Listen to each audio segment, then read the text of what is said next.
Vote চুরি এবং বিশেষ নিবিড় সংশোধনের বিরুদ্ধে বিরোধী দলের সংসদ সদস্যদের মিছিল করে নির্বাচন কমিশন ভবন অভিযান করতে দিল না দিল্লি পুলিশ।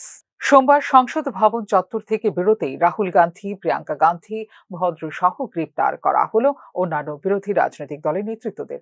পরে অবশ্য আটক সবাইকে দেওয়া হয় মুক্তি। আগে থেকে ঠিক ছিল বেলা 11:30টায় সংসদ ভবনে জড়ো হবেন বিরোধী দলের সব সংসদ সদস্য।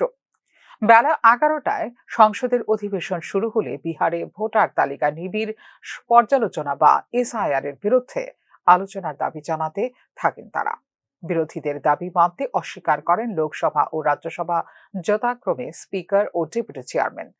বিরোধীদের বিক্ষোভের মুখে তারা বাধ্য হন বেলা 2টো পর্যন্ত সভার কাজ মুলতবি করে দিতে। তারপরে একজোট হয়ে নির্বাচন কমিশন অভিযান শুরু করে বিরোধীরা। বিভিন্ন ভাষায় লেখা এসআইআর বিরোধী পোস্টার ও ব্যানার নিয়ে মল্লিকার্জুন খার্গে, শারদ পাওয়ার, রাহুল গান্ধী, প্রিয়াঙ্কা গান্ধী ভদ্র, অখিলেশ যাদব, মহুয়া মৈত্র, শতাব্দী রায়, ডেরেক ওব্রায়ন, টি.আর. বালু, তিরোচা শিবা, মনোজ ঝা সহ সব দলের 2 শতাধিক সদস্য শুরু করেন অভিযান। সংসদ ভবন থেকে বেরোনোর পর সংসদ মার্গে কিছুটা এগোতেই তাঁদের বাধা দেয় দিল্লি পুলিশ। অভিযান রুখতে রাস্তায় রাখা হয়েছিল ব্যারিকেড।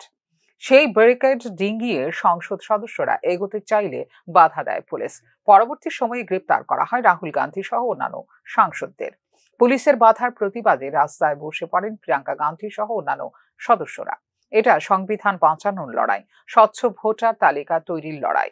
গণতন্ত্র না বাঁচলে সংবিধানও বাঁচানো যাবে না।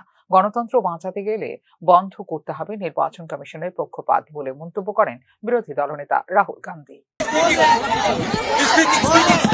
वो एक्चुअली बात नहीं कर सकते, रियलिटी ये है क्योंकि सच्चाई देश के सामने है और ये जो लड़ाई है ये राजनीतिक नहीं है, ये कॉन्स्टिट्यूशन की लड़ाई है, कॉन्स्टिट्यूशन को बचाने की लड़ाई है, वन मैन वन वोट की लड़ाई है।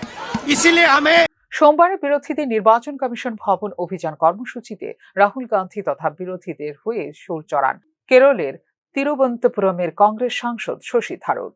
কেন রাহুল গান্ধীর তোলা জরুরি প্রশ্নের উত্তর দেবে না নির্বাচন কমিশন, তা নিয়েও প্রশ্ন তোলেন সাংসদ শশী থারুর। উল্লেখ করা যেতে পারে, ভোট চুরি হয়েছে দাবি করলে একটি হলফনামায় স্বাক্ষর করতে হবে কংগ্রেস সাংসদ রাহুল গান্ধীকে বলে জানিয়েছিল ভারতের নির্বাচন কমিশন। যদি তিনি হলফনামা না দেন তাহলে দেশের কাছে ক্ষমা চাইতে হবে তাকে বলেও জানিয়েছিল নির্বাচন কমিশন। ফিউরো রিপোর্ট, নিউজ নাও।